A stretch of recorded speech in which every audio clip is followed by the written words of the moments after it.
Hello, welcome to Ray-ality TV. I'm Raymond Bakari, and this episode is a very special one since it marks the 1 year anniversary of the creation of the show.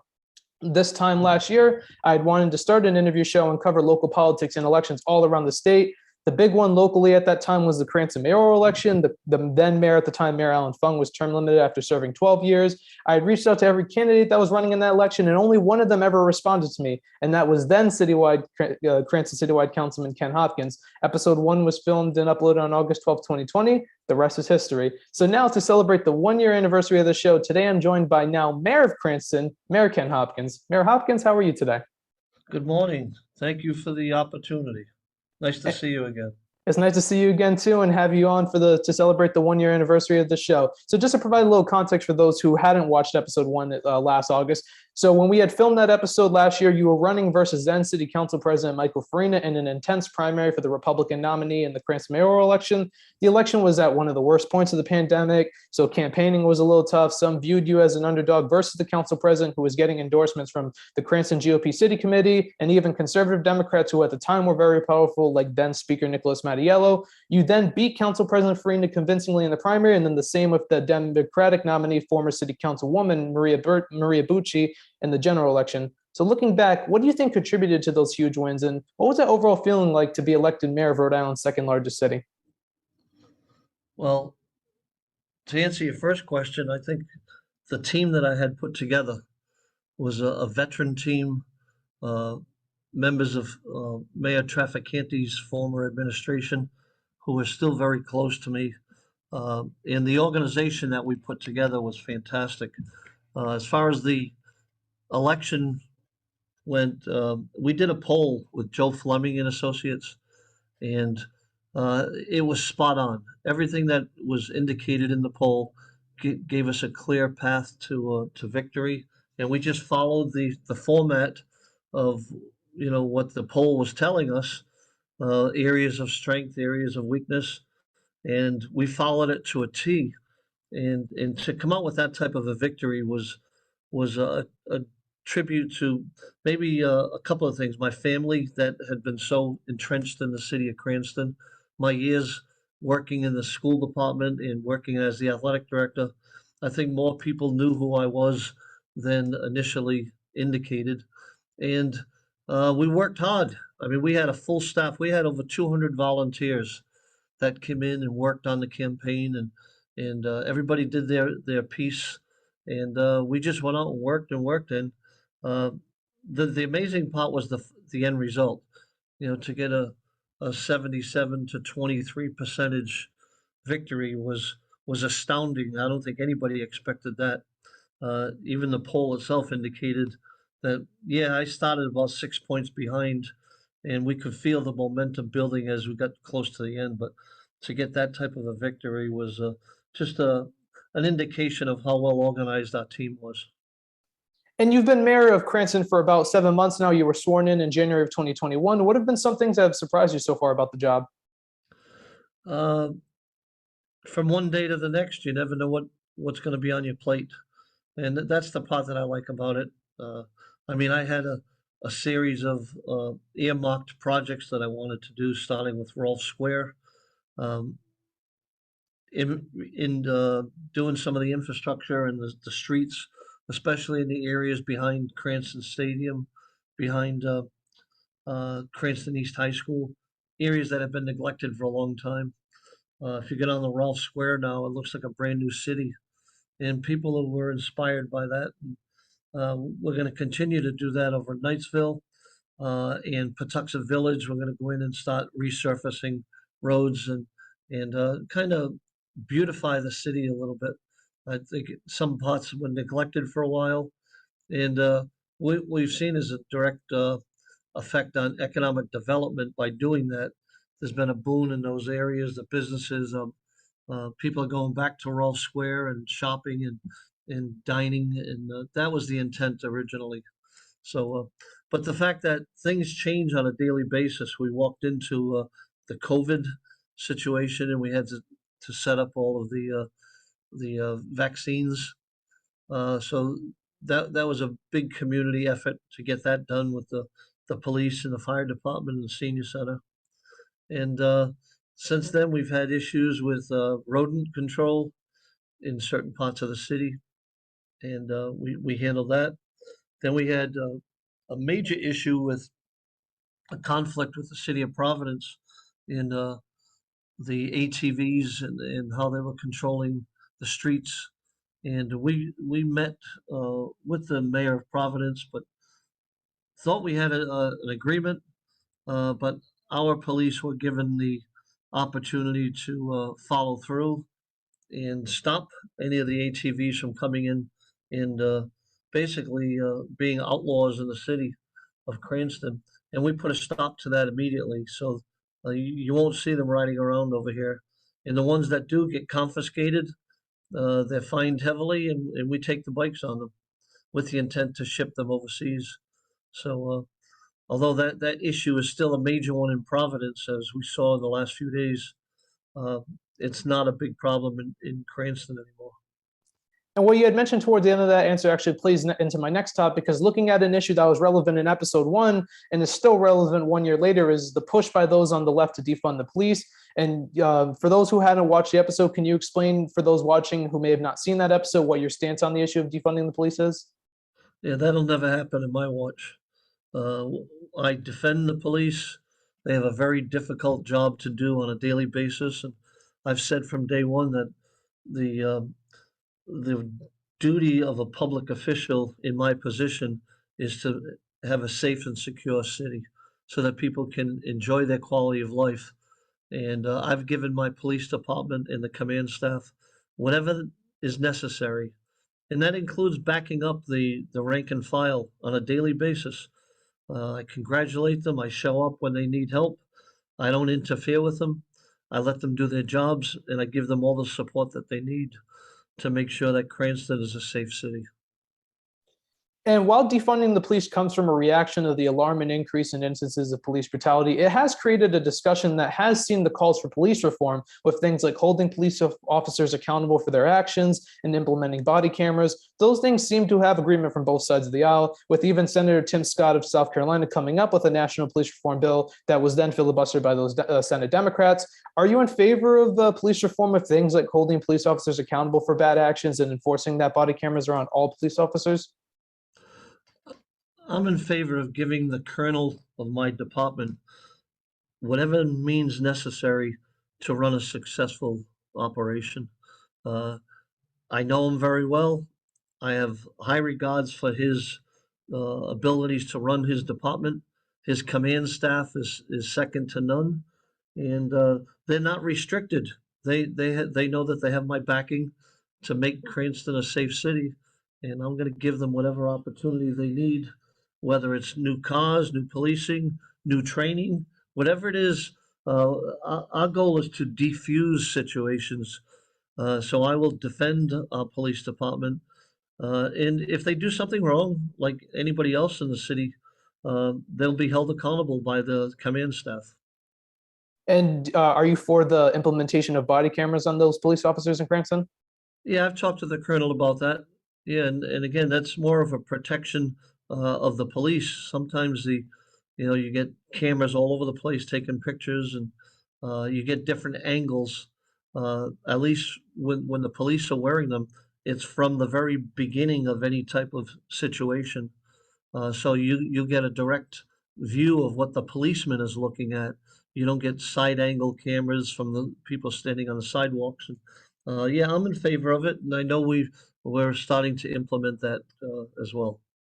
And now, shifting the topic for a moment, a big issue across the country, as the light seems to be at the end of the tunnel with the pandemic, is reducing vaccine hesitancy. It's a multi-layered issue where a lot of factors can determine why one chooses not to get the vaccine for COVID-19. While our state is doing well with getting vaccines in people's arms, there's still a lot of work to do, and even more now so because with the rising variants like the Delta variant. How have you been able to so far help reduce vaccine hesitancy as mayor? Well, we've done commercials, we've done Telemundo. We've done issues on the Spanish radio station, trying to hit certain populations that we found statistically were not taking advantage of the vaccines that were being offered. And the state was giving us information that basically looked at different zip codes in the city. And based on that, we started targeting with CCAP, which is our community action program, and started setting up clinics for vaccinations in areas where people weren't as apt to go out and get them on their own. So we went to them in the community. We offered a fantastic uh, vaccine program at our senior center that was headed by our EMT department, emergency management staff, and our fire department, led by our new Chief Warren. And then we turned into the schools as well. I worked with the superintendent. We set up vaccination programs for the schools, and that was just prior to the proms and graduations, so that kids could go out and enjoy their senior year. And the intent was also to give vaccines to a lot of the kids that were going on to college in September, and we knew that they were going to need them to do their to travel to different colleges. So we afforded them that opportunity, and close to 400 of the seniors came out and got their vaccinations. So we were very proactive in that area. And looking at the statewide and sort of countrywide situation for getting the vaccinations in people's arms, there are still like those who are hesitant, and there's multiple theories on who it could be attributed to. One of them that's prominent in these discussions is that there are a number of mainstream conservative voices that are making it tougher for people to believe in the vaccination.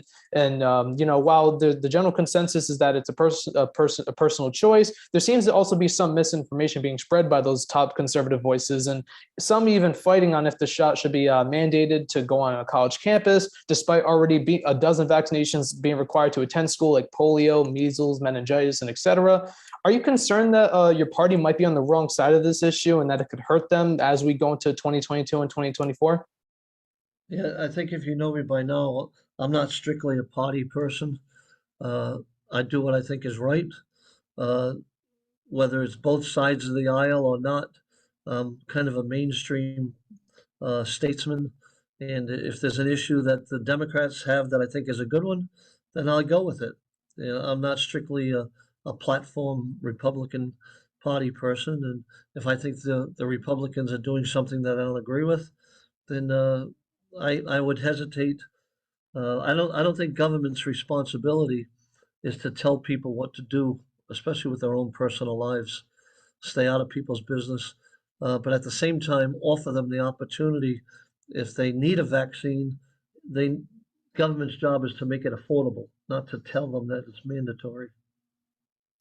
And as a former educator yourself, do you believe that the school should mandate the vaccine? I don't believe in mandating it. No, I believe that the parents have the responsibility to raise their kids. I think sometimes we've taken that responsibility away from the parents, especially when it comes to feeding them, clothing them, educating them, comforting them. That's not the school's responsibility. We've assumed that over the years, but that's the parents' responsibility. And I think if the parents feel that their kids can go to school and be safe, then that's their right. I mean, if they want them to wear masks, that's their right. If they want them to go to school and not have it based on the scientific evidence, then that's a decision that they have to make. I mean, personally, if I was sending my kids to school today, I would make sure that they had the vaccine, and I would make sure that they wore a mask until the CDC changes the regulations. But again, that's my opinion. Some parents might differ from that, and I think that's what the democracy we live in. People have that opportunity to make their own choices.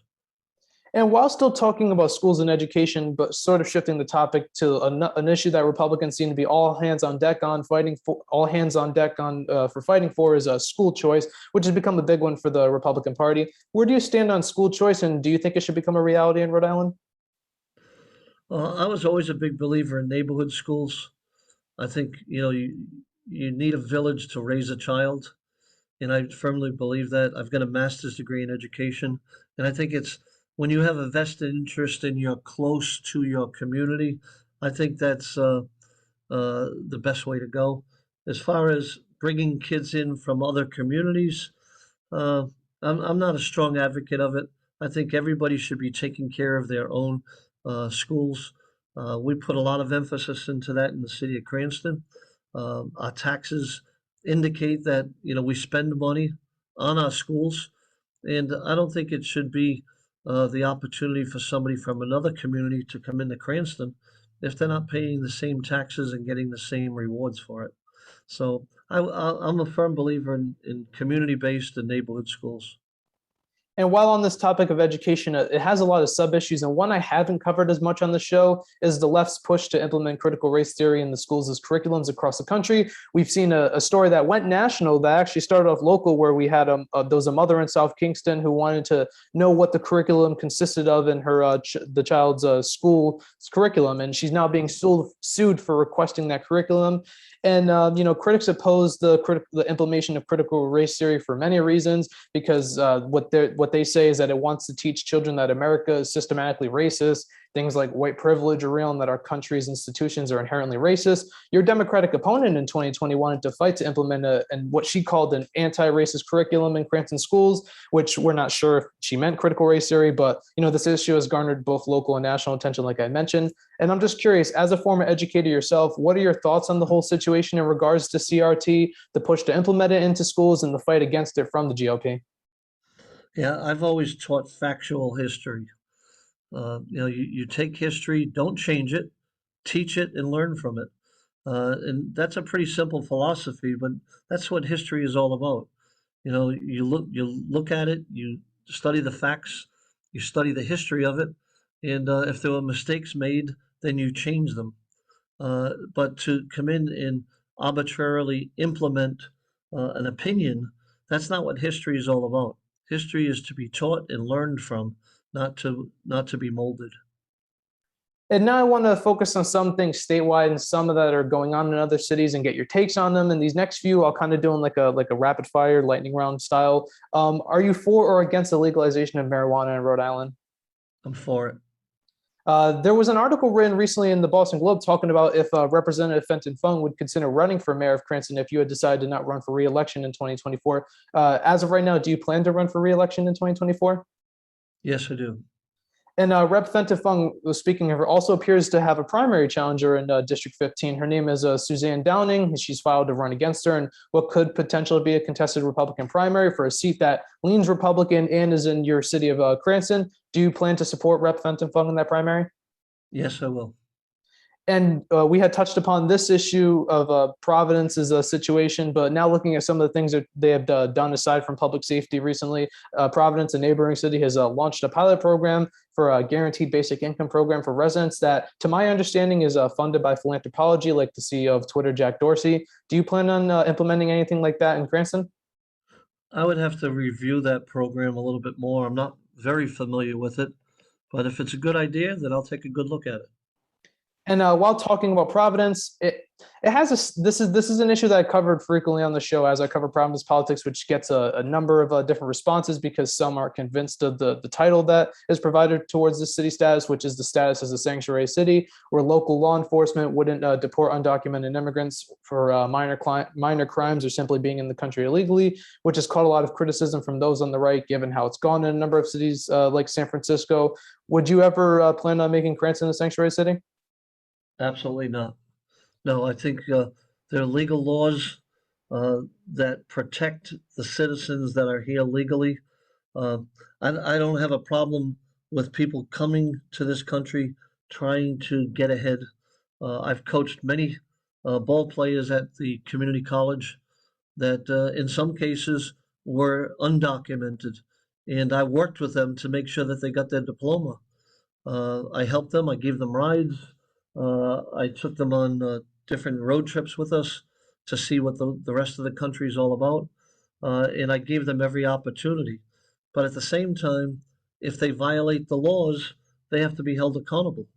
And I don't see any problem with people that are trying to get ahead, trying to work, trying to make themselves a better life.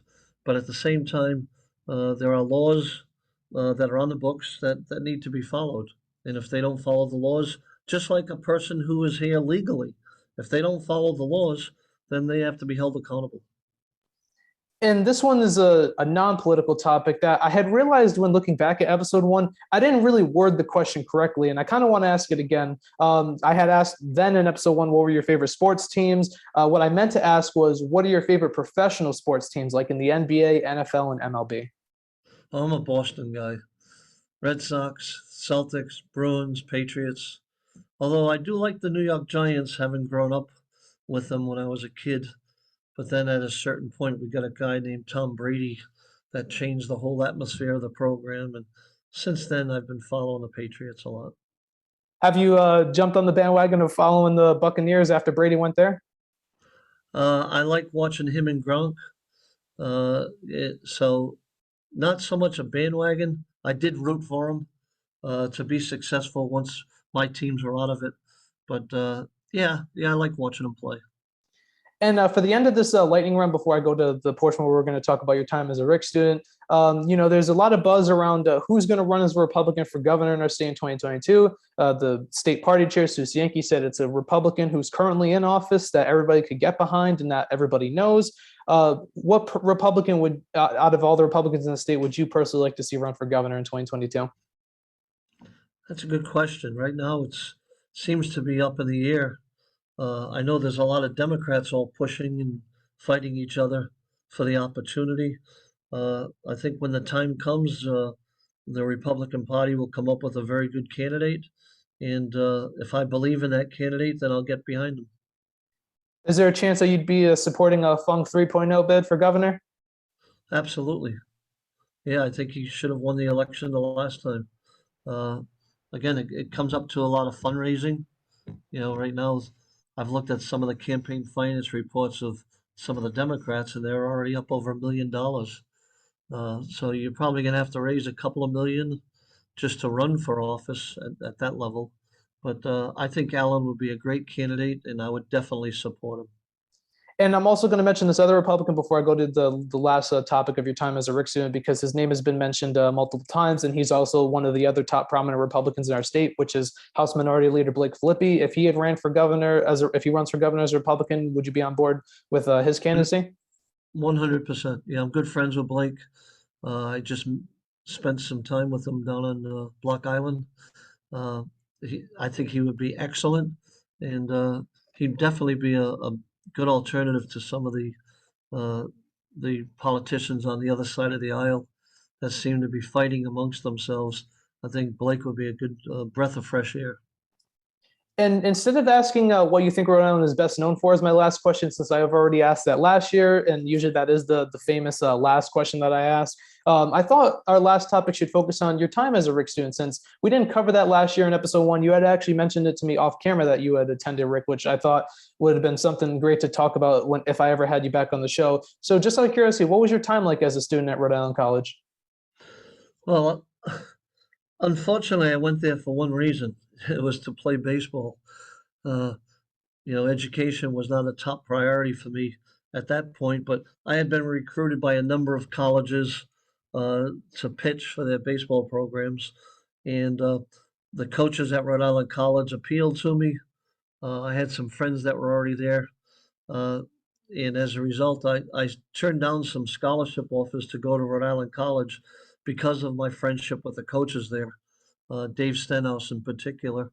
And once I got there, I fell in love with the place. I met my future wife. I was actually out looking for food about 2 o'clock in the morning, knocked on her door, and she fed me for over 40 years. So that was a good choice.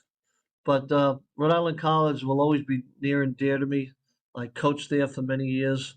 I was the head women's basketball coach for 13 years, the head baseball coach for a long time, and it's always been a place near and dear to my heart. And I fully support the school and the campus and the mission of the school. Uh, to create the educators of the future, which gave me a great career, and it started with that foundation at Rick. And what lessons did you learn about leadership and/or public service during your time at Rick? Well, I think leadership just became a natural for me. I mean, by playing a lot of sports, I was a quarterback in high school, a point guard in basketball, and a pitcher in baseball. and each one of those positions seemed to be at the point of leadership. Uh, I get into coaching at a very early age, as soon as I graduated from college, and so I learned an awful lot from people that were older than me. Uh, I didn't necessarily have a plan or career of becoming a mayor, that's for sure. But things have a way of changing in your life. And after my wife got sick and passed away, I needed a new direction, a new life, a new opportunity. And that's when I decided to run for mayor. And that's what I'm doing right now. And my final question, before we end the interview, while we're still on the topic of your time as a Rick student, how does your Rick experience still influence you today? Well, I'm still involved. I still support the programs at the college. I still have many, many friends that I went to school with that I still get along with. I've helped get jobs here in the city of Cranston when they were looking for teaching and coaching positions. So Rhode Island College will always be, near and dear to me, and I support their mission. Mayor Hopkins, I want to thank you so much for coming back on the show. It's been an absolute pleasure to have you on for the second time on the show, and we might have to have you back on for the 2-year special. Okay, Ray, thanks so much. It's always a pleasure to talk to you. Anytime. And thank you once again for watching this episode of Ray-ality TV. If you want to see future episodes as soon as they're posted on this channel, please click the subscribe button down below along with the post notification bell icon to the right of it. I'm Raymond Bakari, and I'll see you on the next episode.